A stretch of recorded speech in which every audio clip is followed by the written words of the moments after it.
Ok. Então, posso?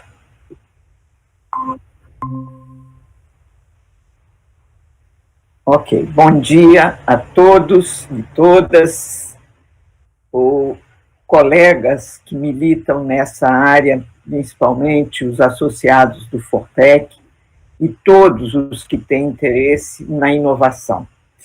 O Marcelo, a gente tem que agradecer, ele é o vice-coordenador da Regional Sudeste, é professor da Universidade Federal de Ouro Preto, esteve no Japão no ano passado, no curso que estamos hoje fechando a consulta para informação ao INPI, quem se dispõe a participar, que é um curso do órgão que equivale ao INPI do Japão, para treinadores na área de patentes. E é muito importante, nesse período para preparação para pós-pandemia, que a gente entenda que, sem levar o resultado das nossas pesquisas e novos conhecimentos para a sociedade, a gente não cumpriu a nossa principal missão em termos de nítidos a partir da lei de inovação, com o objetivo não só de proteger a propriedade intelectual, mas, sobretudo, colaborar para a transferência de tecnologia e inovação. E muito interessante, eu participei de 2 eventos, um na semana passada e outro ontem. O da semana passada me impressionou, foram pessoas de altíssimo nível, mas o presidente da Academia Brasileira de Ciências, mostrando a importância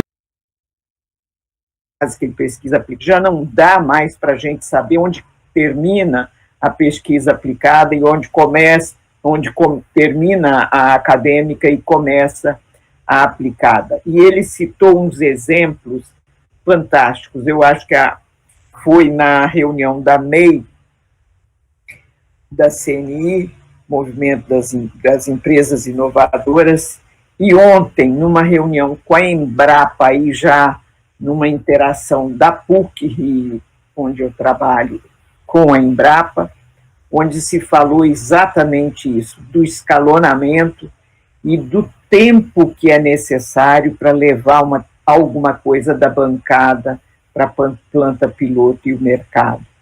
E todos nós concordamos que ninguém faz ideia que leva, no mínimo, 3 a 7, 8, às vezes 10 anos para escalonar uma tecnologia, para chegar à planta piloto e ir até ao mercado. Então, eu agradeço profundamente ao Marcelo, que se dispôs a compartilhar conosco os seus conhecimentos, e acredito que, a partir desse webinar, vamos despertar o interesse e programar outras atividades para que nós todos estejamos aptos a colaborar com as nossas instituições para fazer esse caminho penoso, longo, caro e de alto risco, mas que sem ele nós não conseguimos o Brasil para sair da crise atual. A inovação é o caminho, sobretudo nas áreas em que nós temos vantagens competitivas, tal como a bioeconomia. Então, muito obrigado a Marcelo, obrigado a todos que se inscreveram e com interesse em participar. E eu passo a palavra para o Marcelo, agradecendo a Lígia e a equipe de apoio que se empenham para tornar viável essas nossas atividades em benefício de todos os associados e quem mais possa se interessar pelos temas. Marcelo, a palavra é sua. Bom, muito bom dia a todos. É um grande prazer vir aqui conversar com vocês a respeito de um assunto pelo qual eu me interesso muito e que, sobre o meu ponto de vista, é um dos grandes gargalos que nós temos no processo de inovação, no processo de efetivar realmente uma inovação e colocá-la no mercado. Normalmente a gente acaba estudando, debatendo muito a respeito da propriedade intelectual, das questões da gestão, etc., E a gente esquece justamente desse papel extremamente importante que é o escalonamento de uma tecnologia. Não faz sentido nenhum a gente tentar licenciar uma tecnologia que não possa ser escalável. Não basta o resultado ser reprodutível, não basta o meu produto ter as características que eu quero ou que o mercado necessita, se eu não vou conseguir escalonar esse negócio para poder produzir em larga escala e conseguir atingir o mercado que eu deveria realmente atingir. Então, daí que surgiu a ideia de vir falar um pouquinho a respeito de escalonamento de tecnologias.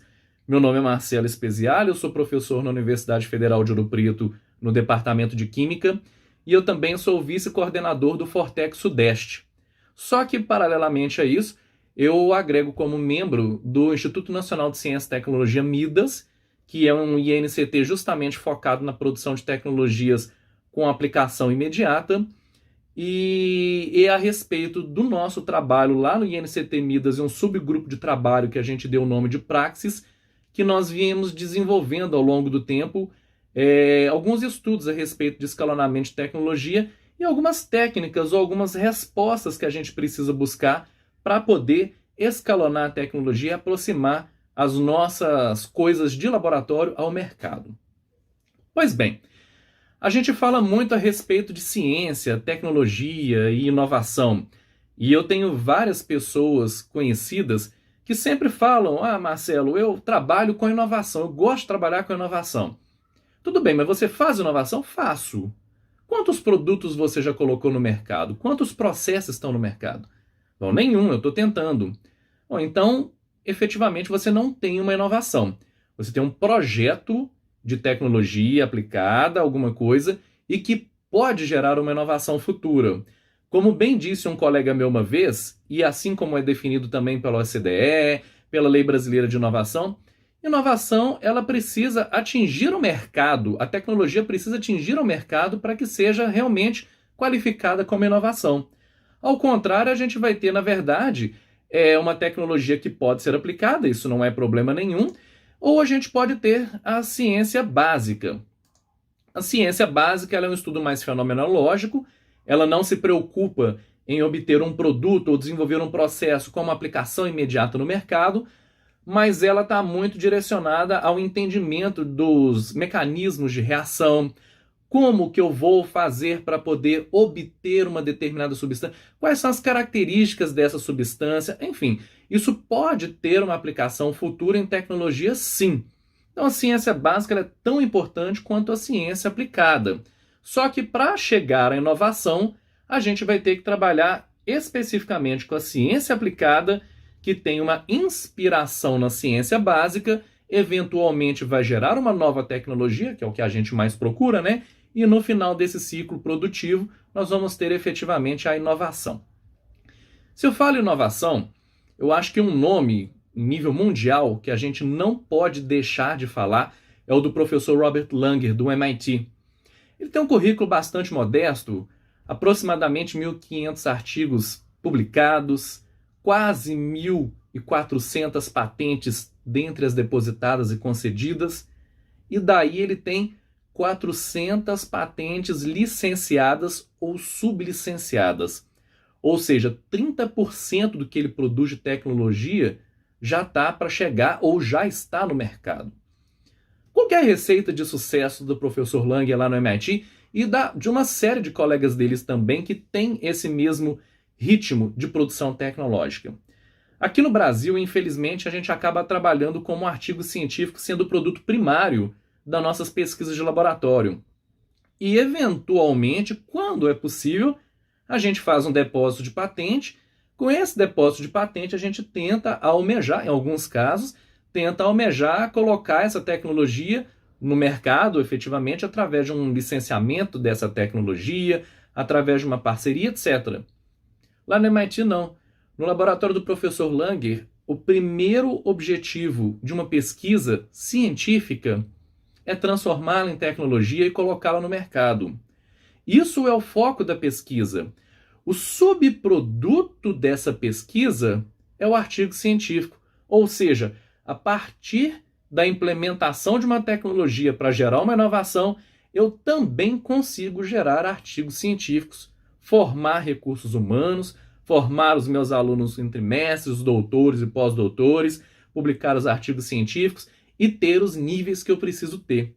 Tanto é que o fator H do professor Langer, para quem está na área científica, na área acadêmica, sabe muito bem o que isso significa, 276. É uma coisa absurdamente alta. É uma pessoa realmente fora da curva, mas é um modelo de negócios que a gente precisa entender melhor para poder tentar, pelo menos, se inspirar e seguir. Para falar de tecnologia, para chegar em inovação, não tem como a gente não falar sobre o nível de maturidade tecnológica. E possivelmente os primeiros a trabalharem com esse escalonamento de maturidade tecnológica, colocar isso numa escala efetivamente, foi a equipe de engenharia da NASA. E aí eu mostro para vocês aqui um termômetrozinho, que é o que realmente está diretamente relacionado com o nível de maturidade ou prontidão tecnológica que foi desenvolvido lá na NASA. Varia aqui, no caso, eu coloquei entre 0 a 9, do qual a gente parte de uma ideia totalmente abstrata, onde eu não cheguei nem a fazer uma busca na literatura para saber se aquilo que eu estou planejando é viável ou não. E o último grau da escala é a comercialização do produto final com todos os testes validados.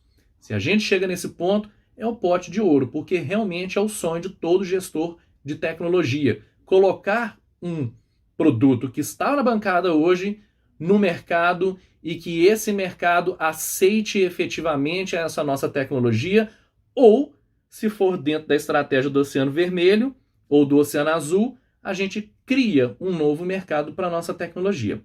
Mas eu não vou trabalhar muito com essa escala da NASA, não, porque ela foi criada para nave espacial. E a gente aqui está muito mais focado para 3 grandes áreas, principalmente no Brasil. 1, tecnologia da informação, do qual eu não pretendo falar muito, porque ela é, de certa forma, muito mais simples do que a biotecnologia e as tecnologias na área da química e da engenharia química, farmacêutica também, né? Essa engenharia química e farmacêutica e biotecnologia são absurdamente mais complexas do que a tecnologia da informação para que eu possa fazer escalonamento. Então não adianta eu tentar trabalhar com essas tecnologias usando a mesma escala de TRL que a NASA usa. Já existem outras adaptações para isso. Resumindo bastante, eu já vou chegar lá, a gente tem aqui da escala de 1 a 9, onde a gente sai de um modelo teórico, passa para os ensaios laboratoriais, a escala piloto, que é uma coisa que normalmente nós não fazemos nas nossas pesquisas no Brasil. Eu digo normalmente porque pode ter as suas exceções, obviamente, né? E a escala final, a escala completa, que é quando eu vou falar realmente de mercado. Então é só nesse finalzinho aqui que eu posso efetivamente falar sobre inovação.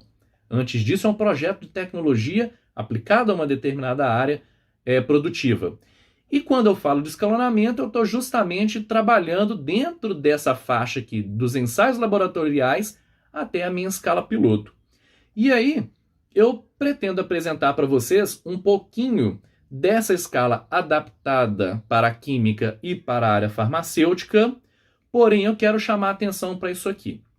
Se a gente for falar de escalonamento, eu vou aumentar de escala, né, a produção que vai sair de um balãozinho de alguns miligramas, eu posso chegar em gramas, em quilos, ou em toneladas, ou milhares de toneladas. Só que isso depende muito da área com que eu vou trabalhar. Por exemplo, commodities verdadeiras, que eu tomei como 100% da minha escala de produção aqui, elas são produzidas em escalas absurdamente grandes. Então, por exemplo, se eu for trabalhar com cloreto de sódio, que é o sal de cozinha, soda, o hidróxido de sódio, e algumas outras substâncias que têm baixo valor agregado, mas são de fundamental importância e são produzidas em altíssimas escalas, de forma bastante resumida, eu vou ter essas commodities verdadeiras. As pseudo-commodities, ou seja, as commodities beneficiadas, já estão na faixa de aproximadamente 1/4 da escala de commodities, da produção de commodities. E onde nós normalmente estamos na universidade é aqui, a química fina.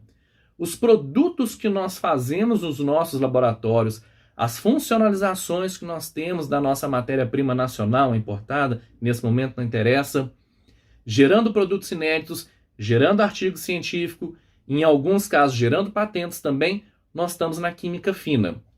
A química fina, basicamente, ela estuda e ela produz substâncias que vão ser utilizadas pela indústria B2B, business to business, ou seja, é a indústria que manipula a matéria-prima para poder obter um outro produto, só que esse produto ele não vai diretamente para o consumidor final. Ele ainda precisa passar por um outro tipo de indústria, ou seja, é um intermediário de síntese ou intermediário de uma composição farmacêutica, uma composição de uma tinta, por exemplo, e uma série de outros produtos.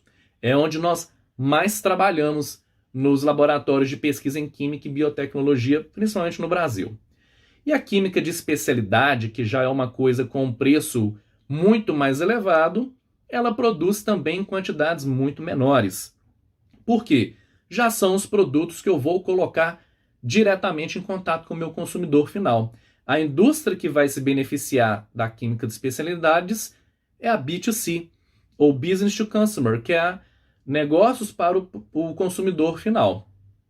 Dificilmente nós temos trabalhos nessa área de química de especialidades, mas não é impossível da gente ter e desenvolver em nossos laboratórios.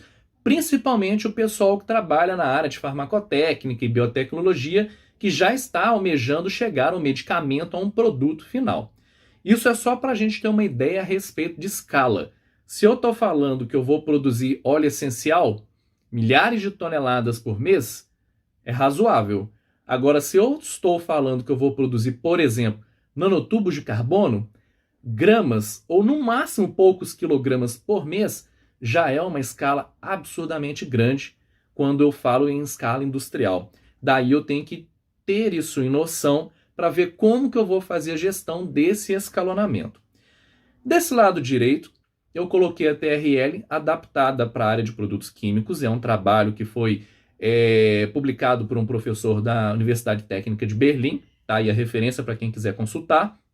De onde eu saio da ideia, passo pelo conceito, uma revisão bibliográfica, chego ao meu produto ou ao meu processo em escala de laboratório, onde eu vou ter a primeira prova de conceito, eu tento validar aquilo ali e otimizar a minha síntese para poder chegar mais rápido ao meu produto final, de forma a consumir menos recursos. Eu chego no TRL5 com a mini planta. Mini planta, infelizmente, já não é um conceito tão comum nem para os nossos gestores de tecnologia e, pasmem, nem para quem está na bancada produzindo essas possíveis tecnologias. Mini planta, por exemplo, é um divisor de águas quando eu vou tentar passar para uma escala um pouco mais elevada. E aí eu já vou jogar uma pergunta para vocês para a gente tentar amadurecer até o final da apresentação. Se vocês fossem um empresário, dono de uma indústria produtora de qualquer tipo de tecnologia, por exemplo, vocês comprariam uma tecnologia que a gente não sabe se vai conseguir implementar ela num nível industrial, não sabe se ela vai funcionar na minha planta industrial e não sabe se terá aceitação no mercado? Então a gente precisa pelo menos começar a pensar nessas perguntas e nessas respostas para poder tentar efetivamente fazer o licenciamento da tecnologia ou abrir uma startup que vá gerar uma empresa de sucesso futura. Daí a mini planta é um conceito que a gente tem que trazer para os nossos needs e trazer para os nossos gestores. É com a mini planta que eu vou começar a responder algumas das perguntas que vão surgir na planta pré-piloto, que é uma escala ainda menor do que a industrial, mas ela é fundamental do ponto de vista de engenharia e de mercado também, para poder tentar chegar num nível que a minha tecnologia vai estar madura o suficiente para ser aceita. TRL7, onde eu vou otimizar essa planta piloto, TRL8, onde eu já tenho a produção em escala industrial, e a TRL9, onde eu tenho os processos completamente integrados. Do lado esquerdo, eu coloquei de forma paralela uma outra TRL que é para produtos farmacêuticos, e se a gente notar bem, não é tão paralela assim. Ela começa muito parecida aqui no TRL 1 e 2, só que depois ela passa para as provas de conceito sendo demonstradas in vitro. a segurança do produto demonstrada em alguns modelos animais em laboratório, o design da embalagem, de onde eu vou veicular esse produto. Não adianta eu ter um produto que no laboratório é totalmente instável, e aí como que eu vou transformar esse negócio num medicamento que uma pessoa de 80 anos vai ter que tomar de hora em hora, se a substância é absurdamente instável? Então eu tenho que trabalhar as características do produto e como é que eu vou embalar esse produto para que não tenha incompatibilidade química e isso possa efetivamente chegar ao consumidor sem nenhum problema. Então, dá para poder ver que essas duas escalas, elas não são tão paralelas assim, mas em algum momento, como um produto farmacêutico também é um produto químico, eu tenho que desenvolver toda a validação da TRL do ponto de vista do produto químico, mas eu vou ter que desenvolver também toda a TRL do ponto de vista do produto farmacêutico.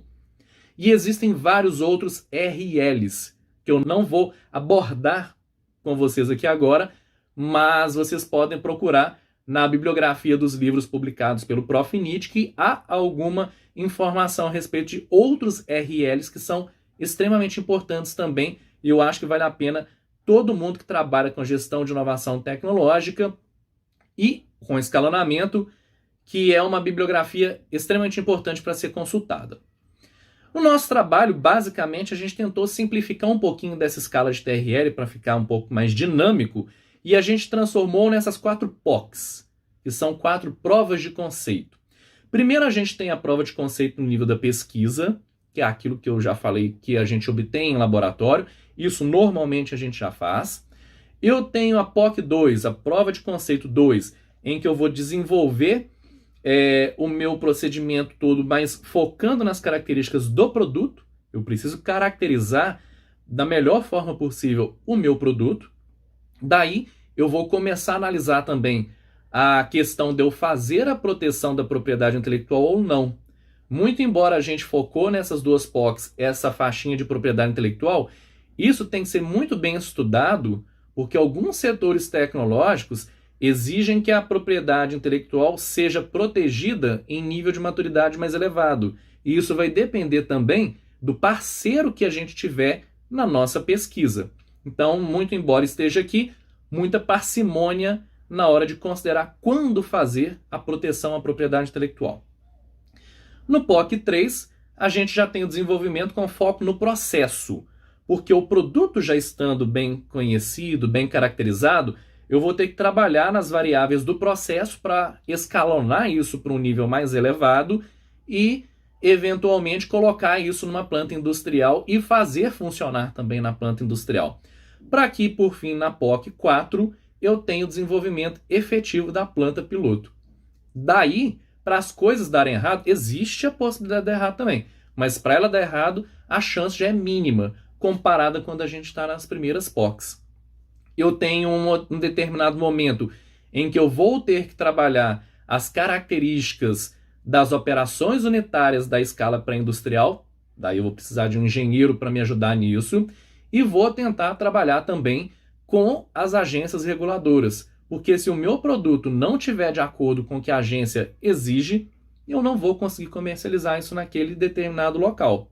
Então eu posso até colocar de acordo com alguma agência europeia, mas se não tiver de acordo com a Anvisa aqui no Brasil, como é que eu vou comercializar aqui? E por fim, em todas as POCs, a gente precisa fazer de forma dinâmica o EVT-CIAS, que é algo que eu vou abordar um pouquinho mais à frente com vocês. Pois bem, começando da pesquisa. A gente sempre começa do projeto de pesquisa. E nisso, praticamente todos os docentes já sabem fazer projetos científicos. Para os projetos de inovação tecnológica, veja bem, eu não estou falando fazer inovação. Eu estou falando em fazer um projeto de inovação tecnológica. A gente precisa adaptar um pouco os projetos científicos e, além da revisão bibliográfica que a gente faz, eu tenho que fazer também uma prospecção tecnológica. Só que prospecção tecnológica tem diversos graus de complexidade.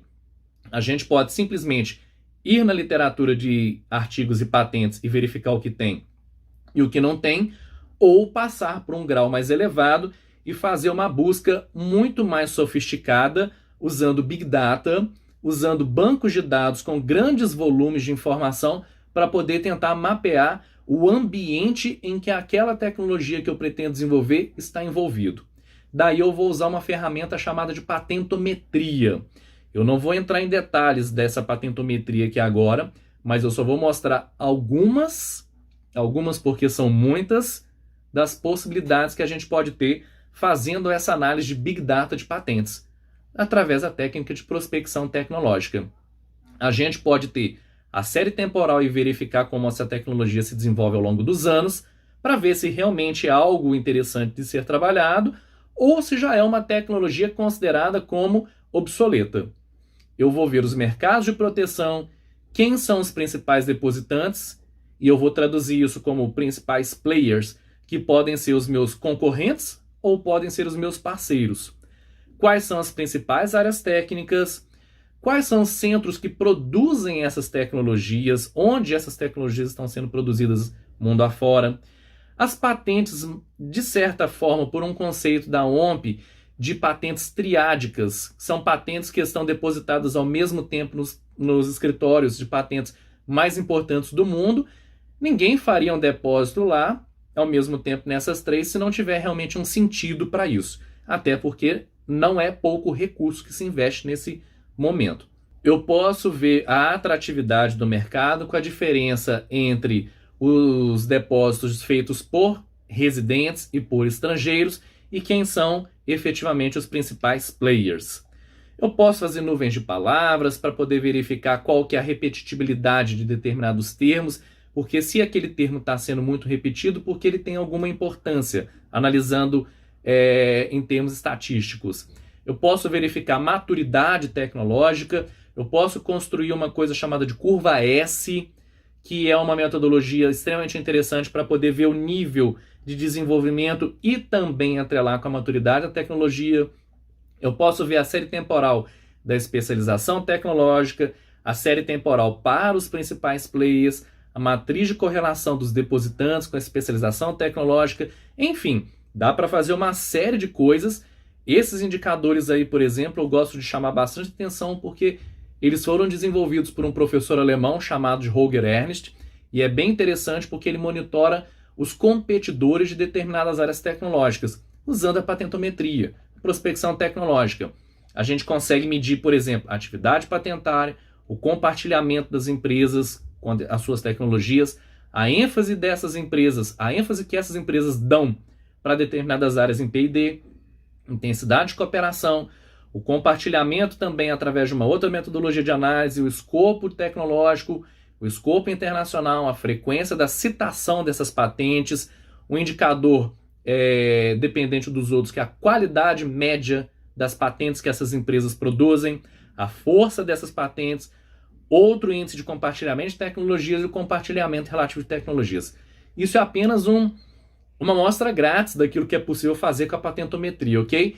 Daria para poder evoluir muito mais com esse tipo de análise para a gente poder analisar o mercado, mas com isso aqui já é um bom começo para a gente passar do estágio da pesquisa básica para a pesquisa aplicada e ter possivelmente algum sucesso na hora que a gente for tentar transferir, vender ou escalonar essa tecnologia. Um projeto de pesquisa pronto é extremamente importante que a gente tenha acesso ao financiamento. Afinal, não dá para fazer pesquisa sem ter recurso, né? Eu gosto de brincar que os super-heróis que eu acho mais legais são o Batman e o Homem de Ferro. E eles não têm superpoderes, eles têm supercontas bancárias. E com o tanto de dinheiro que eles têm, eles são cientistas também, tanto o Homem de Ferro quanto o Batman. Se eles não tivessem tanto recurso e tanta inteligência, sequer seriam super-heróis, né? Então, recurso é fundamental para desenvolver isso. Qual que é o problema? Onde eu vou buscar esses recursos? Depende do grau de maturidade da minha tecnologia. Em qual POC eu estou? Eu começo com o nível básico da pesquisa, onde eu tenho basicamente recursos públicos sendo investidos, daí a importância das FAPs, do CNPq e da CAPES também, onde eu vou passar a ter cada vez menos recurso disponível à medida que eu vou evoluindo tecnologicamente falando, e num determinado momento eu vou ter pouquíssimo recurso público disponível e pouquíssimo recurso privado, porque a minha pesquisa ela não é nem tão científica e nem tão tecnológica ainda. Eu já passei do que interessa para poder publicar artigos, mas eu não tenho o que é suficiente para poder apresentar para o empresário, ele comprar aquilo ali e o recurso me ajudar a evoluir. Esse momento que eu tenho esse ponto fundo das duas curvas aqui, eu vou abordar um pouco mais à frente, é chamado do Vale da Morte. É onde a maior parte das nossas tecnologias morrem e é onde a quantidade de patentes que os NITs têm depositado ou patentes concedidas nos seus armários viram apenas números, não viram efetivamente negócios. Porque para poder fazer com que eu saia desse fundinho dessa curva e comece a evoluir para a direita, para o desenvolvimento industrial, é muito importante que eu tenha também na minha equipe um perfil altamente transdisciplinar. Não adianta eu entender apenas de química ou apenas de patente. Eu vou ter que começar a consultar outros setores para ver como é que eu evoluo aquilo ali, como é que eu vou passar para escalonar essa tecnologia para que ela possa ganhar importância e eu possa conseguir recursos também. Pois bem, vamos supor que a gente tem os recursos e que aí a gente pode evoluir a pesquisa de bancada. E na pesquisa de bancada, o que também não é comum de ser feito é o primeiro EVTE. É o estudo de viabilidade técnica e econômica. A gente deveria ter isso para cada um dos nossos projetos. Estudo de viabilidade técnica para ver se aquilo que eu estou fazendo em bancada eu vou conseguir replicar em escala mais elevada. Econômica, porque a maior parte dos pesquisadores brasileiros trabalham com matérias-primas que são de fontes absurdamente caras, muito confiáveis, mas não dá para poder se trabalhar em escalas mais elevadas. E de impacto ambiental, porque em alguns casos os processos geram resíduos. E o que eu vou fazer com esses resíduos? Quando eu estou produzindo em escala de miligrama, normalmente a gente não pensa muito nisso. Mas se eu passo para quilos, dezenas ou centenas de quilos, isso se torna absurdamente importante. Em alguns casos, esse meu EVTE pode se tornar até um EVTCIAS, porque ele pode ter até um impacto social também, dependendo da tecnologia que eu estou trabalhando. Então a gente sai do laboratório, pensa se vai proteger ou não, daí o NIT já tem que interagir. Valoração é um outro gargalo, que é motivo para um outro webinar. Licenciamento, autorizações legais, venda dos produtos e o que a gente esquece, depreciação da tecnologia. A tecnologia ela tem um tempo de vida e ela não vai ser interessante durante todo o momento que ela tiver com o seu depósito lá no núcleo de inovação. Daí eu apresento essa curva S aqui, olha só. Se a gente fizer aquela análise patentométrica da forma adequada, a gente vai saber se o que eu estou produzindo é emergente, está crescendo, já é maduro ou está começando a declinar. Porque, é claro, o nosso filho não quer feio. Então a minha pesquisa de laboratório ela é sempre revolucionária, ela vai salvar o mundo, ela vai gerar bilhões de dólares para a universidade, etc. Mas se a gente faz uma análise fria a respeito do mercado e do grau de maturidade, não necessariamente aquela tecnologia vai ter a importância que nós realmente damos para ela. Daí é mais uma ferramenta que o núcleo de inovação teria para poder analisar questões relativas ao abandono da patente ou manutenção dessa tecnologia, tendo a patente em vigor, pagando as anuidades, pagando todas as taxas. Enfim, esse ciclo ele não é tão certinho assim não, tá? Em alguns casos ele pode até seguir assim de forma linear e a gente consegue colocar uma etapa logo depois da outra. Mas na prática, dependendo da área, surgem várias ramificações. O importante é que a gente tenha na nossa cabeça realmente a noção de quem que consegue trabalhar em cada uma dessas etapas e quais são as perguntas que eu preciso responder para passar para a próxima etapa. À medida que o meu produto vai evoluindo, a minha tecnologia vai evoluindo, o risco dessa tecnologia de dar errado também vai diminuindo. E o valor dessa tecnologia, em contrapartida, vai aumentando. Tem parceiros econômicos que preferem comprar as tecnologias quando ela tem um risco muito elevado porque o valor é muito baixo.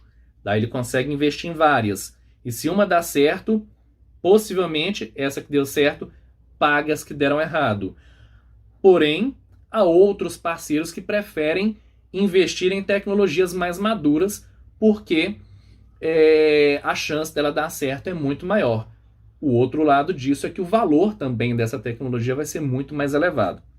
Daí que eu falei, a questão da valoração da tecnologia é um outro, eu não vou dizer que ela é um gargalo, é uma etapa necessária, mas a gente tem como fazer essa valoração. Já existem diversas técnicas para poder fazer isso, a gente só precisa saber onde essas informações podem ser encontradas.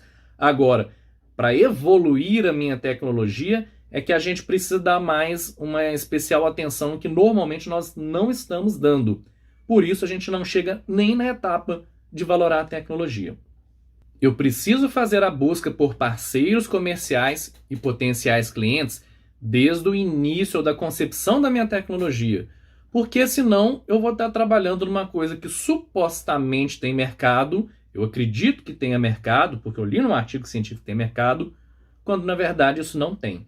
E aí não faz sentido nenhum a gente passar por um co-desenvolvimento ou escalonar, porque eu vou gastar mais dinheiro com uma coisa que não vai ter aplicação nenhuma. O co-desenvolvimento é algo muito importante, porque eu tenho fraquezas, eu tenho um background onde eu sou formado numa determinada área, mas eu não consigo responder todas as perguntas para evoluir para o POC 2 ou para o POC 3 sozinho. Daí eu vou ter que ter parceiros. E para eu ter parceiros, é extremamente importante que a área jurídica das nossas universidades e das nossas empresas conversem de forma mais harmoniosa e também junto com seus pesquisadores. Qual que é o outro grande problema que nós temos? Nós temos a parte jurídica muito boa dentro das empresas e temos dentro da universidade também. E temos pesquisadores muito bons. Mas a linguagem de intermediação entre esses atores, ela é complexa e nós temos pouquíssimos profissionais que conseguem fazer isso. Daí, de novo, eu vou chamar a atenção para a transdisciplinaridade. Eu, como professor de Química, e vários outros colegas meus, essa Sigma Aldrich é uma empresa que a gente conhece e praticamente depende dela, porque é quem nos fornece a matéria-prima para a nossa pesquisa em laboratório. Mas o Syscomex, por exemplo, o antigo Alice Web, etc., que são portais do MIDIC, quase ninguém conhece. E é nesses portais que estão as informações de comercialização dos produtos em escala industrial no Brasil. Tudo que entra comercialmente falando no Brasil e sai comercialmente tem que passar por esse portal, tanto em termos de valor econômico quanto valor de escala. Então não adianta eu falar que a matéria-prima, por exemplo, para a minha tecnologia, coloquei especificamente o caso de uma molécula chamada de limoneno, ela vai ser utilizada, o limoneno da Aldrich, porque veja bem, aqui em cima eu coloco que 1 litro do limoneno que a Aldrich vende estava em torno de R$ 818 quando eu fiz essa última cotação. Só um parênteses, tá? O limoneno basicamente é produzido no Brasil, viu? Ele sai do Brasil a um baixíssimo valor de comercialização, vai principalmente para a Europa e Estados Unidos, é beneficiado e retorna nesse valor aí para a gente, tá? O valor da comercialização do limoneno industrial é 90 centavos de dólar. Então não adianta eu fazer um estudo de viabilidade técnica e econômica usando os dados do limoneno da Aldrich se não é o valor que é praticado numa escala industrial. E os nossos pesquisadores e gestores precisam ter essas informações e precisam saber onde encontrar as informações sobre o quanto eles vão gastar para produzir nas diversas escalas o produto que eles estão almejando no seu projeto. Daí, eu coloquei essa foto aí do que eu chamei no início da apresentação de mini planta. Mini planta é uma coisa super bacana porque ela não é nem a escala de produção pequenininha de um balãozinho, mas também não é de uma planta piloto muito grande. Ela é uma montagem que pode até caber dentro de um laboratório de pesquisa tradicional, mas eu já consigo estudar quais são os fenômenos da engenharia que vão estar imperando no meu processo ali, que eu vou chamar de operações unitárias. E eu vou começar a estudar também a reprodutibilidade dessas condições operacionais, simulando que pode vir a ser uma escala industrial no futuro. Se eu não me adaptar na mini planta, eu vou ter muita dificuldade de colocar numa escala mais elevada depois. A título de exemplo, se eu for trabalhar com alguma coisa, um surfactante que gere espuma, e eu estou fazendo agitação no meu balãozinho no laboratório, aquele pouquinho de espuma que gerou não me atrapalha em nada, porque depois eu vou tirar aquilo dali, vou purificar, etc. E aí eu consigo ter o meu produto purinho no final. Mas, se essa agitação na escala da mini planta gerar uma quantidade muito grande de espuma, essa espuma entupir alguma válvula ou qualquer outro pedaço da mini planta, isso certamente seria uma previsão de um problema futuro numa produção, numa planta maior. E aí eu vou ter que começar a corrigir esses problemas já justamente nessa mini planta. Eu vou trabalhar com escalas de centenas de litros ou alguns quilos, como eu já havia falado, dependendo do qual setor de tecnologia que eu estou trabalhando. Commodity, química fina, química de especialidades, enfim. E eu vou começar a entender como que os processos em escala industrial vai ocorrer. Daí eu vou ter todas as operações unitárias muito bem mapeadas e eu vou ter que trabalhar com uma outra coisa que é um nome grego para muitos pesquisadores e para alguns gestores de tecnologia também, que é OPEX e CAPEX, que são as despesas de operação e as despesas do capital. Daqui a pouquinho eu volto nisso, tá? Eu vou ter que entender a logística do processo, porque produzindo em maior escala, eu vou ter que trabalhar também o armazenamento, não só da matéria-prima, como do produto final também. E armazenamento é algo muito importante. A gente precisa dar um valor absurdamente grande. Infelizmente, o melhor exemplo que eu tenho a dar do que o mau armazenamento pode ocorrer é o que ocorreu justamente há poucos dias atrás lá em Beirute, com o péssimo, não vou chamar de mal, o péssimo armazenamento que foi feito no nitrato de amônio naquele galpão. Ou seja, as condições inadequadas de um produto químico que tem uma importância absurdamente grande gerou aquele... Eu não vou falar de acidente também não, porque eu acho que das circunstâncias que aquilo foi feito é uma catástrofe mesmo, porque tem mau gerenciamento, má gestão, tá? Então, nesse momento da planta, da mini planta, é que eu preciso começar a mapear todas as questões ambientais de armazenamento da minha matéria-prima e do meu produto manufaturado. Talvez eu possa conseguir fazer até as primeiras vendas. E questão ambiental, porque num produto que eu estou produzindo em escala de laboratório, dificilmente, pode até ser que algum pesquisador trabalhe com isso, mas dificilmente a gente pensa na toxicidade ou nas questões de descarte desse solvente em escalas mais elevadas, e quando eu estou na planta piloto ou na mini planta não tem como ignorar isso. Existem conceitos na química, já são bem definidos, que é a química verde. A gente tem que tentar trabalhar dentro dessa conceituação de química verde para minimizar todos esses problemas ambientais. E além disso, hoje já se trabalha muito bem, acho que ainda pode melhorar, mas já tem bem definido o conceito de economia circular, que é algo que a química, biotecnologia e farmácia está intrinsecamente relacionada, a gente não tem como fugir. E outra coisa que é muito importante, eu sei que não gera número para a CAPES, não gera número para o CNPq, mas não tem como a gente deixar de trabalhar com segredo industrial. Por quê? Normalmente, o produto, o processo, a gente até faz a patente. Só que, se vocês forem visitar uma planta industrial da Petrobras, por exemplo, não pode com telefone, com nenhum tipo de equipamento que vai tirar fotografia, etc. Por quê? Ali dentro não tem patente aquela montagem toda dos reatores deles. Aquilo é segredo industrial. E eles não fazem patente porque não tem como ter auditoria lá dentro para poder... auditoria que eu quero dizer para poder fiscalizar o que eles estão fazendo se está havendo contrafação com a patente de outras pessoas, tá? Auditorias existem, mas não tem como você verificar se a operação unitária ali está ocorrendo de forma exatamente igual ao do concorrente. Até porque, às vezes, essa operação unitária ocorre dentro de um reator totalmente isolado e não tem como abrir para poder verificar.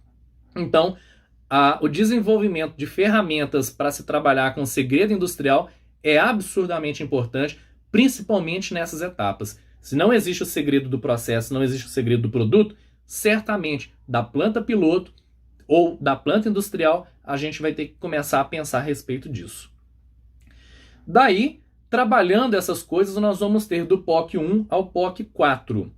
E como eu já havia falado, né, CAPEX, que são as despesas de capital para eu poder fazer a minha planta piloto, e o OPEX, que são as despesas operacionais da minha planta piloto.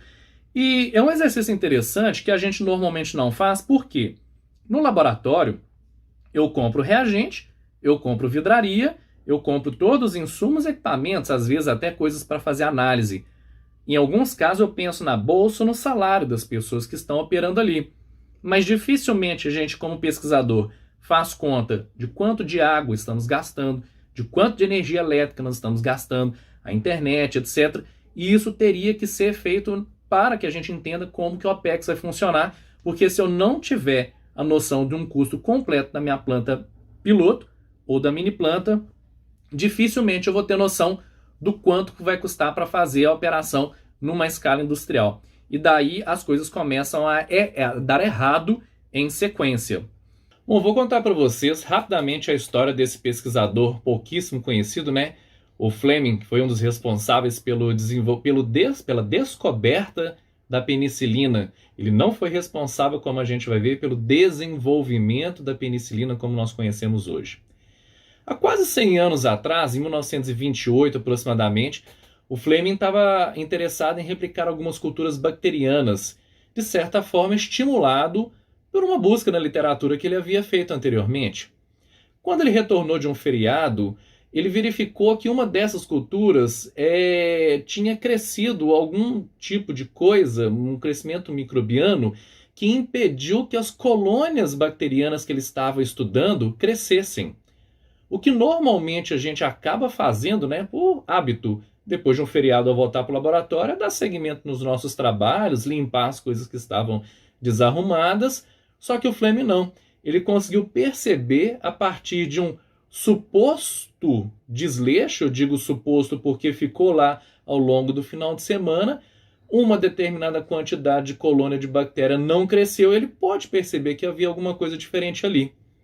O problema é que o Fleming ele só conseguiu perceber o lado laboratorial da coisa. Ele e a sua equipe não conseguiu, por exemplo, tentar resolver algumas das dificuldades relacionadas à purificação e à estabilização e à reprodução do experimento original. O Fleming, nesse caso, a gente considera como o perfil do inventor, onde ele só produz as ideias. Só não, né? Porque produzir ideia já é muita coisa. Porém, ele está muito distante de ser o inovador. O inovador, como a gente vai ver, na verdade, está muito mais direcionado com esse pesquisador, o Howard Florey, e sua equipe, que estava orientando o seu aluno, o Shen, que começou uma pesquisa a respeito de lisozima. E ele, buscando na literatura novamente informações sobre lisozima, ele acabou tendo contato com o trabalho do Fleming. E ele percebeu, então, que aquilo era interessante, era quente, né? E ele deveria dar seguimento naquilo ali. Ele conseguiu convencer o seu orientador de continuar com aqueles trabalhos, passou por algumas dificuldades na hora de conseguir financiamento com determinadas fundações para conseguir desenvolver a sua pesquisa, que já estava deixando de sair do estágio básico para uma pesquisa mais aplicada. E após alguns testes de toxicidade, tanto o Shen quanto o Florey perceberam que havia um uso promissor daquela penicilina. E os testes em vivo foram extremamente interessantes. O Florey ele conseguiu, então, apoio de um comitê de pesquisas médicas para continuar desenvolvendo sua pesquisa, e o problema dele estava travado, na verdade, na escalabilidade da tecnologia, porque eles não conseguiam, na verdade, achar o meio ideal para poder fazer o crescimento da penicilina. Quando eles conseguiram um acordo com o Departamento de Agricultura nos Estados Unidos, é que eles utilizaram um subproduto da indústria do milho para poder conseguir o meio ideal para o crescimento da penicilina.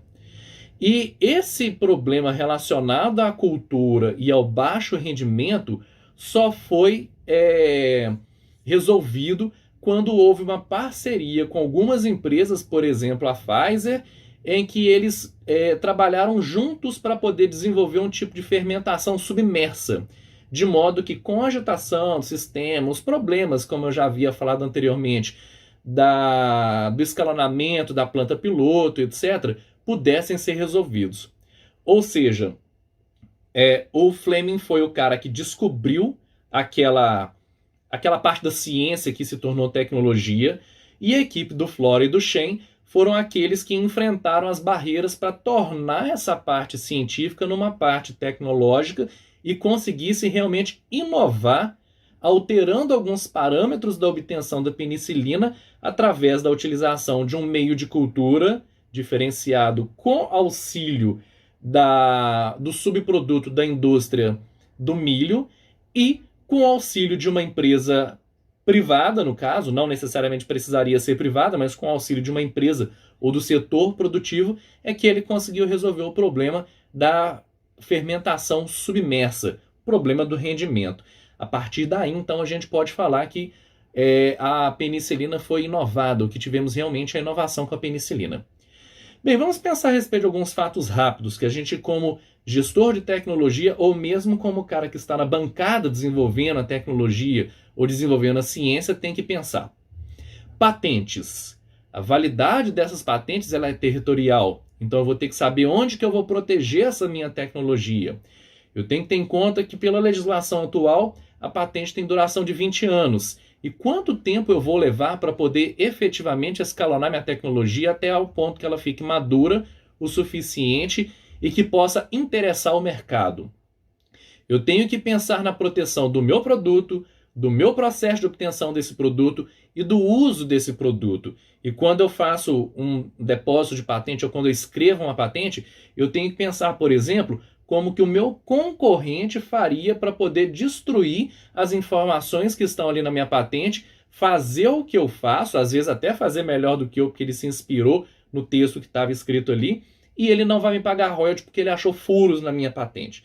Então eu tenho que ficar muito esperto em relação a isso, e não é apenas ficar esperto com relação ao depósito da patente, mas quando fazer o depósito, em qual grau de maturidade eu vou fazer, ou se é possível fazer o depósito de várias patentes relacionadas à minha tecnologia. Outra coisa que nós precisamos começar a aprender a trabalhar é como lidar de forma conjunta com diferentes ativos da propriedade intelectual e da propriedade industrial. Por exemplo, o segredo industrial e a patente.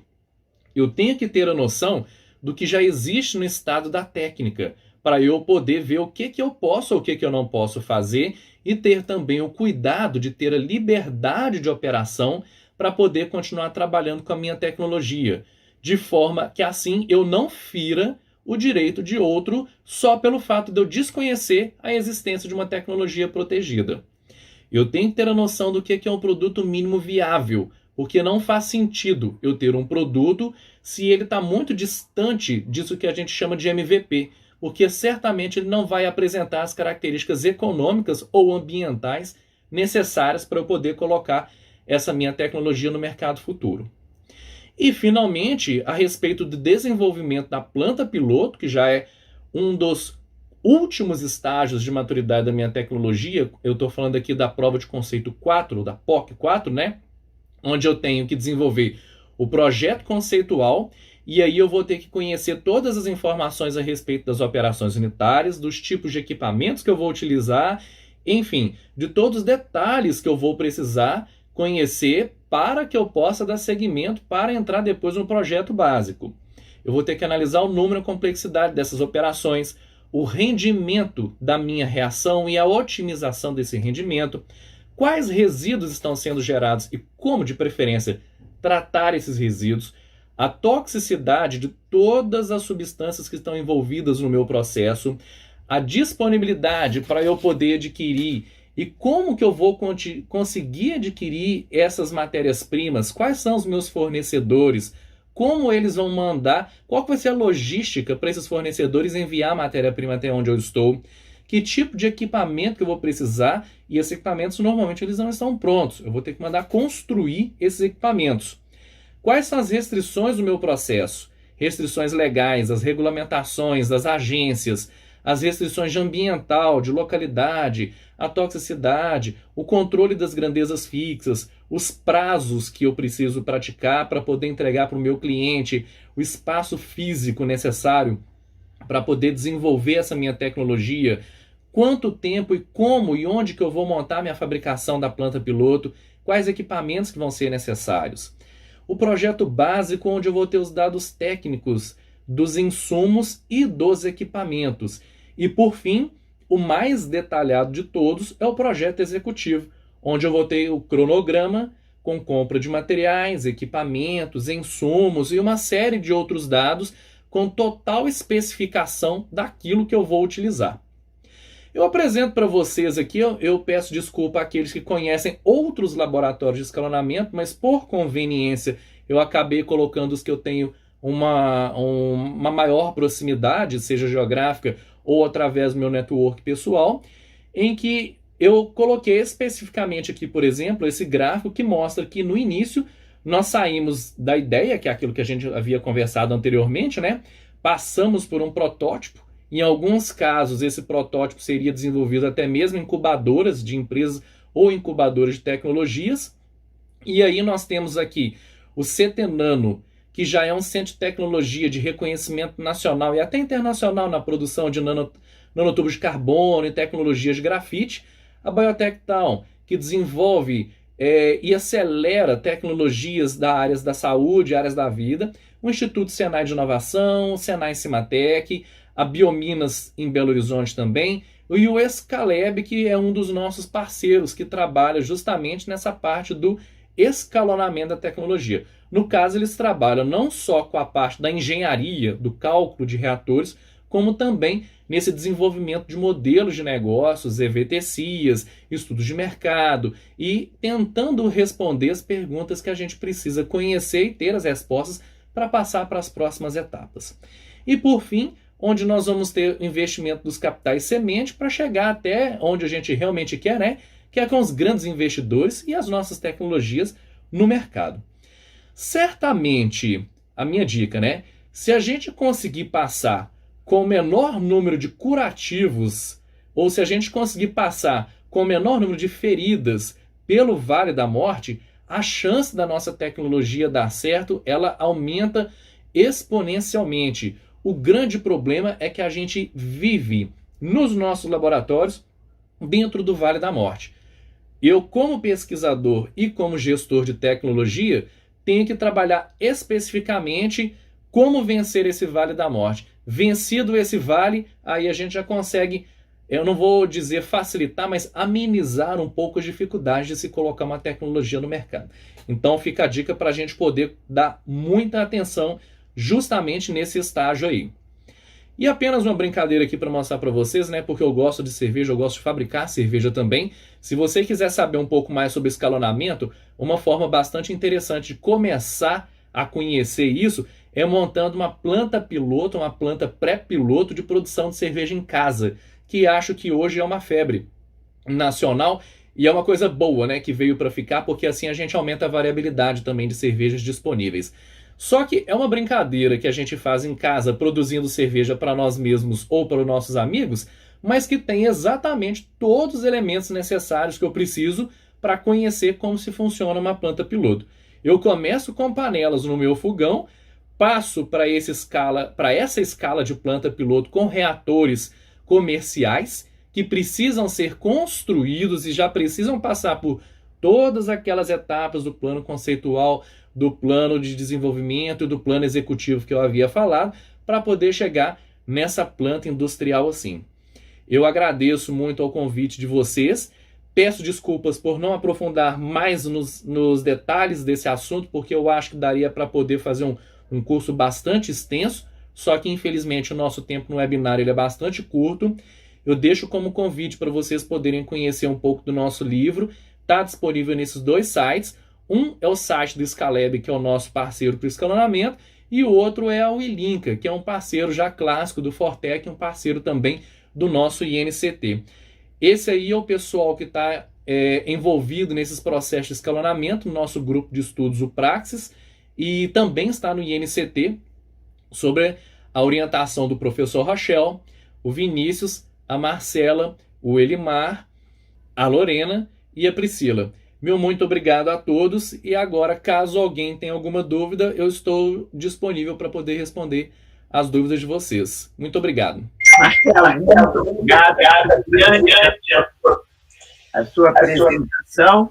Já fica o convite para você ministrar um curso, porque depois desse webinar, e dependendo do interesse das pessoas que estão participando, podemos sim organizar um curso online com módulos na maneira que você julgar melhor, mas já está convidado. Então, eu deixo a você aí, eu não sei se a Lígia tem alguma pergunta, eu não estou vendo aqui nenhuma no chat, não sei se as pessoas querem fazer a pergunta aí agora, ou se não, eu acho que a apresentação foi tão clara que não deixou dúvidas. Lígia, tem alguma pergunta aí?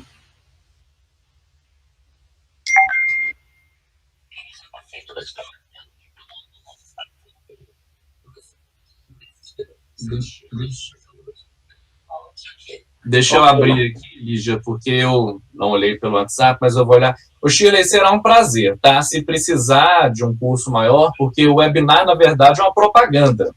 Exatamente. Ele é só dar os hints, né, a respeito do assunto, porque acho que esse oceano ele é muito maior, na verdade, do que aparenta pelo webinar, porque tem muitos detalhes que não dão para poder abordar. Não é possível abordar pelo nosso tempo corrido, né? Não, deixa eu ver. É o seguinte, considerando o momento atual e a responsabilidade do Fortec na colaboração para a gente sair da crise, eu acho que é fundamental todos os nossos associados aprofundarem o conhecimento para poder colaborar. Não vou dizer que vão ser os heróis, mas se a gente tiver conhecimento, até nas negociações com os parceiros, tudo fica mais fácil. Então, o conhecimento dessa trajetória é fundamental para a gente negociar bons contratos e fazer uma boa parceria. Então, por favor, você fique aí para responder as perguntas. A Lígia colocou aqui para mim, tem várias pessoas falando de outras RLs, outras TRLs, né? Existem diversas RLs, na verdade, que vão agregar a maturidade não apenas da tecnologia, mas do quão a cadeia produtiva acaba integrada, RLs para software, etc. Para essas outras RLs, existem várias teses, mas eu vou recomendar que vocês entrem no site do Prof. Nietzsche. Depois, Lígia, se você puder colocar o sitezinho aí para o pessoal, no site do Prof. Nietzsche tem alguns e-books que são gratuitos. Então, tem 2 e-books que são sobre prospecção tecnológica. Eu não me lembro qual dos 2 volumes agora, mas num dos volumes vai ter uma parte bem resumida, mas com referências muito legais para a gente poder consultar a respeito de outras RLs. E alguém aqui me perguntou sobre TRLs diferenciadas, né? Como eu coloquei na referência, existem várias TRLs hoje, aí eu estou falando de TRL mesmo, adaptadas para diversos setores produtivos. Porque a TRL de um software é diferente da TRL de um produto químico, como é diferente de um produto farmacêutico. E no meu site de professor, que eu acho que a Lígia colocou aí também, como eu dou disciplina de prospecção tecnológica na UFOP, eu gosto de colocar tudo para os meus alunos procurarem lá no site, então tem muitas referências, não é uma única referência. Aí quem quiser pode entrar no site, tem o link de disciplinas, ou está em prática de proteção à propriedade intelectual, ou está em prospecção tecnológica. Eu não vou saber falar de cor agora em qual dos 2 vai estar, mas muito possivelmente na parte de prospecção. E aí vai ter várias informações, inclusive referências patentométricas. As referências que eu tinha falado do trabalho do professor Holger Ernst, o pessoal da Alemanha, dos Estados Unidos, o nosso grupo de pesquisa também no programa de pós-graduação em inovação tecnológica e propriedade intelectual da UFMG já desenvolve trabalhos de prospecção tecnológica envolvendo a quantificação e a qualificação dos diversos setores tecnológicos pelo uso da patentometria. Então, isso a gente pode encontrar lá no site. Deixa eu ver se tem mais alguma coisa aqui, Lígia. Patrícia Brum perguntou se as mini plantas são apenas para produtos químicos ou farmacêuticos.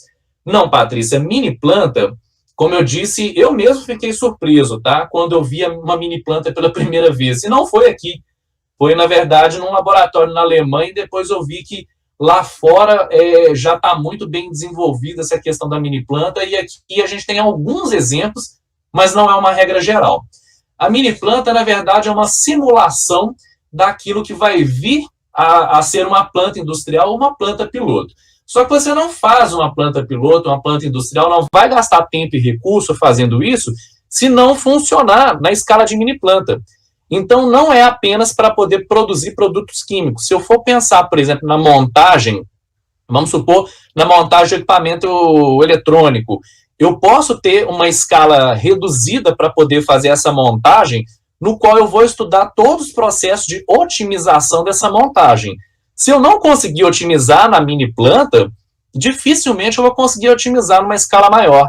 E a perda de tempo e de recurso que eu tenho quando dá errado na mini planta é muito menor quando eu estou na planta piloto, ou na planta industrial, né? Daí é o grande problema que a gente tem hoje para poder fazer o licenciamento de tecnologia.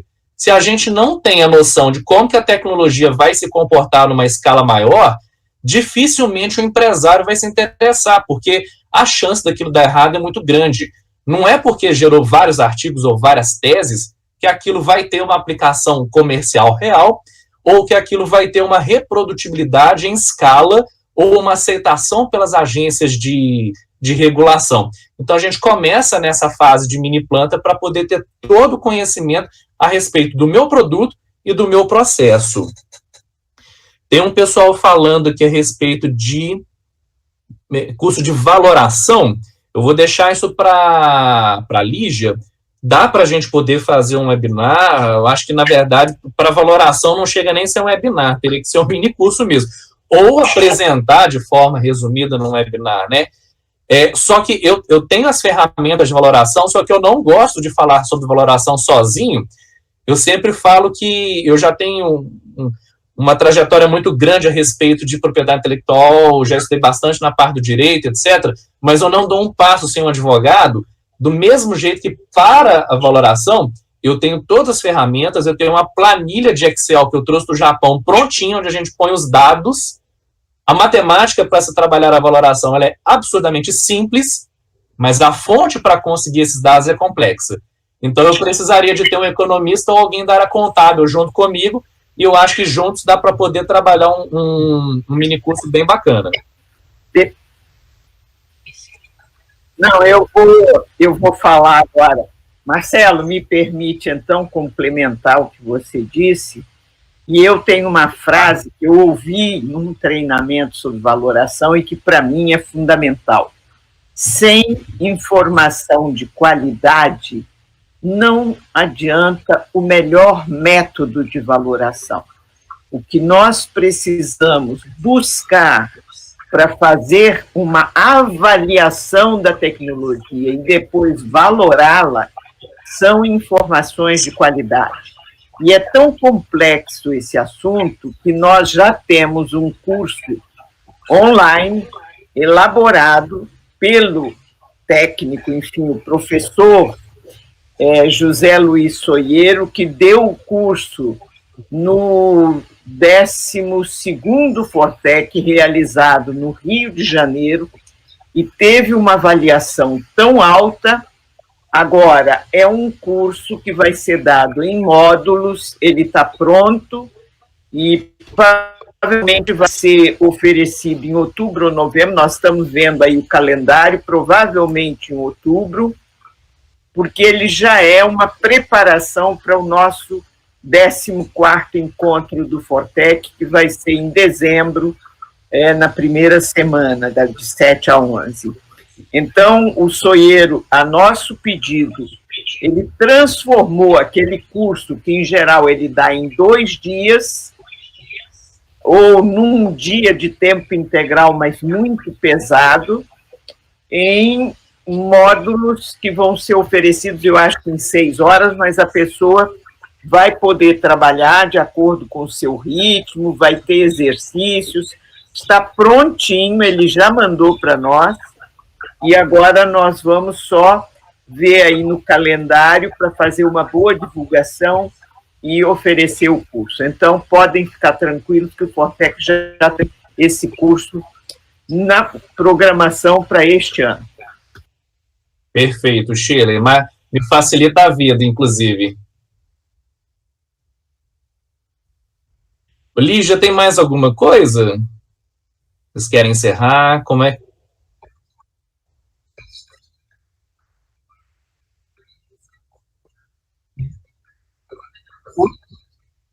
O tempo está com vocês, tá? Do jeito que vocês acharem melhor. Se tiver perguntas relevantes, a gente dá mais, porque houve um problema técnico, Marcelo.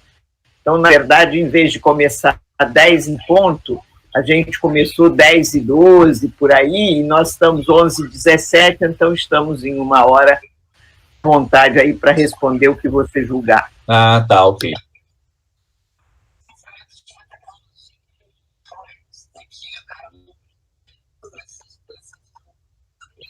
Exemplos de licenciamento... Ah, tá, tudo bem. Deixa eu tentar entender direito a pergunta. Ela está querendo saber diferentes formas de se receber recursos por causa de uma transferência de tecnologia que não sejam os royalties. Será que é isso? Bom, eu estou entendendo que sim. Existem diversas formas, na verdade, de receber recursos de uma tecnologia que está licenciada. A gente sempre fala licenciada, a tecnologia pode estar vendida também, né? Só que não é tão comum, mas hoje, pelo novo marco legal, ela é possível de ocorrer. Existem o recebimento de recursos através de milestones. Isso para a indústria de biotecnologia ela é fundamental, porque você não vai negociar o recurso que a empresa vai te pagar fechado logo no início, porque vai ter que passar por diversos estágios de adaptação daquilo ali, seja nos estágios clínicos ou nos estágios de escalonamento. Então, o que normalmente ocorre é porque cada milestone eu vou ter o recebimento de algum tipo de recurso de forma diferenciada. Agora, quem normalmente trabalha com essa parte de licenciamento, eu vou fazer uma pequena propaganda, não é a minha universidade, mas a CTIT na UFMG tem diversas formas de se negociar o recebimento de recursos. Então, a minha recomendação é que vocês vão diretamente conversar com a CTIT, pode ser com a Juliana ou com qualquer outra pessoa lá dentro, porque eu acho que se eu responder essa pergunta com mais detalhes, certamente eu vou estar falhando em responder com toda a riqueza que a CTIT teria para poder responder. Mais alguma coisa, Lígia?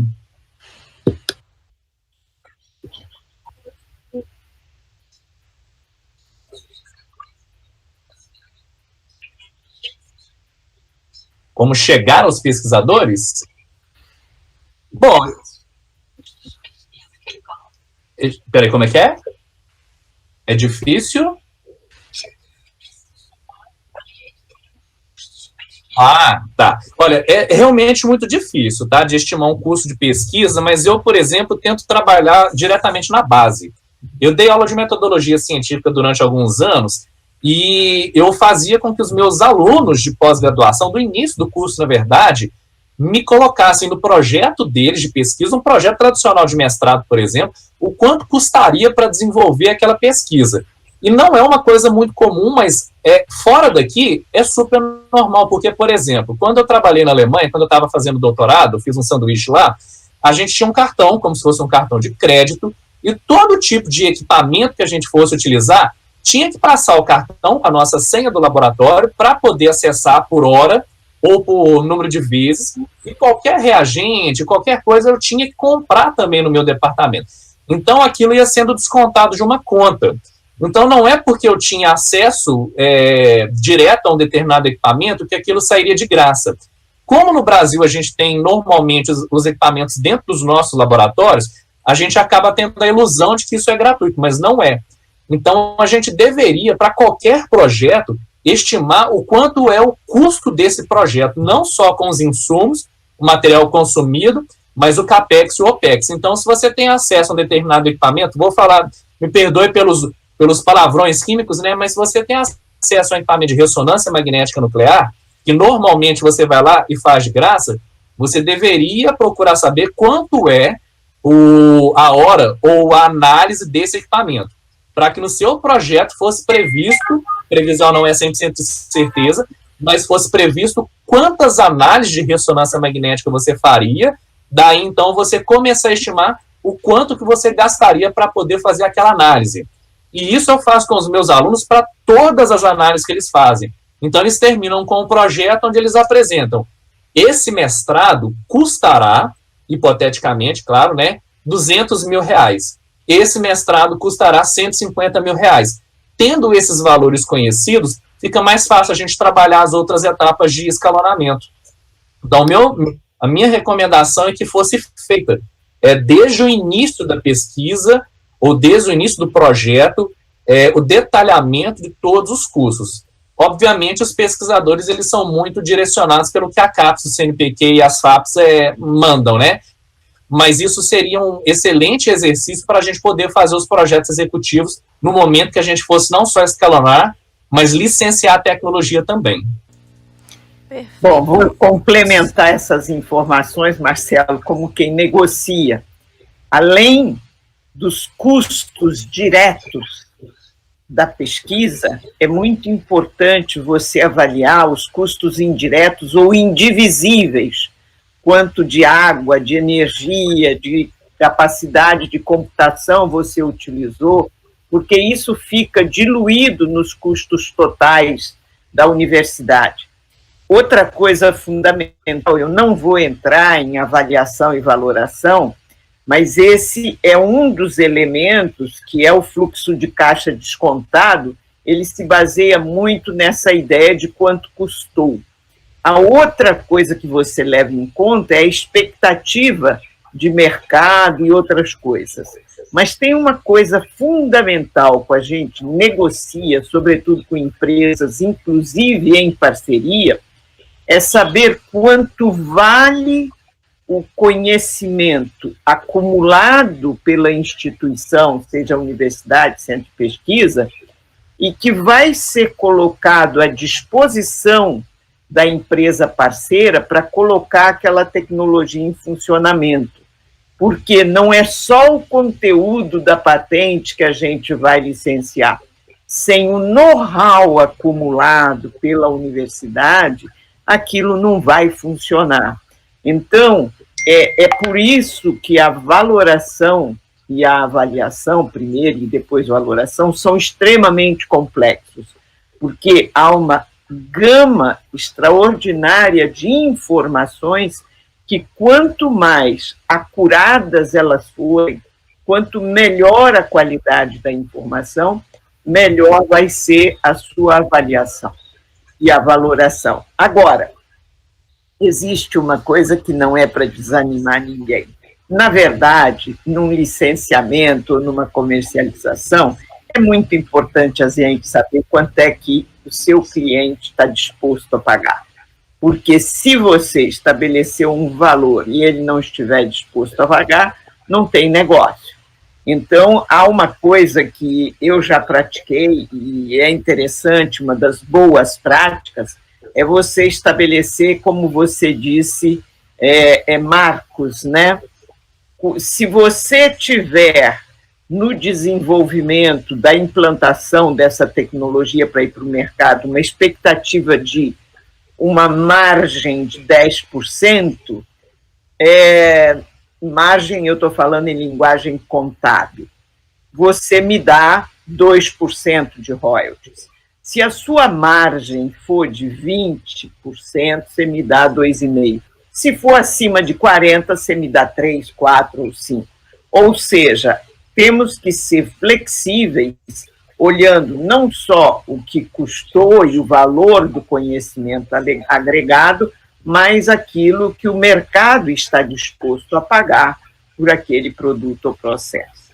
Bom, mais uma vez, eu acho que foi extremamente importante esse webinar para quem está vivendo de transferência, a obrigação, o compromisso, a missão de transferir para a sociedade conhecimento e tecnologia gerados, em sua maioria com investimentos do governo, quer dizer, é a sociedade que paga e ela tem que ter o retorno. Então, pode preparar o seu curso, porque eu tenho a impressão que isso vai ser de alta demanda pelos nossos participantes, a quem eu agradeço a presença, e a você um agradecimento todo especial, porque você não só disponibilizou o seu tempo, mas toda uma gama de conhecimento acumulado durante muito tempo e de maneira gratuita, de colaboração pro bono. E a Lígia e toda a equipe de apoio por ter propiciado esse webinar de alta qualidade. Obrigado e até a próxima. Eu que agradeço, Shirley. Eu vou terminar só com uma única palavra que vai ajudar a gente a tentar resolver todos os problemas: escalonamento, licenciamento, valoração. Transdisciplinaridade. E acho colaboração. Que isso aí, se a gente aprender a fazer isso de verdade, acho que nossos problemas não se resolvem, mas eles vão se reduzir. Obrigado. Com certeza. Obrigada mais uma vez. Tchau. Obrigada, pessoal. Espera só mais um pouquinho que eu já vou encerrar aqui, tá? Tá ok. Eu achei que você fosse falar cerveja, a palavra, Marcelo. Não, ele vai falar colaboração, ele vai falar solidariedade, companheirismo e compartilhamento, né, Marcelo? Sim, sim. A transdisciplinaridade está implícito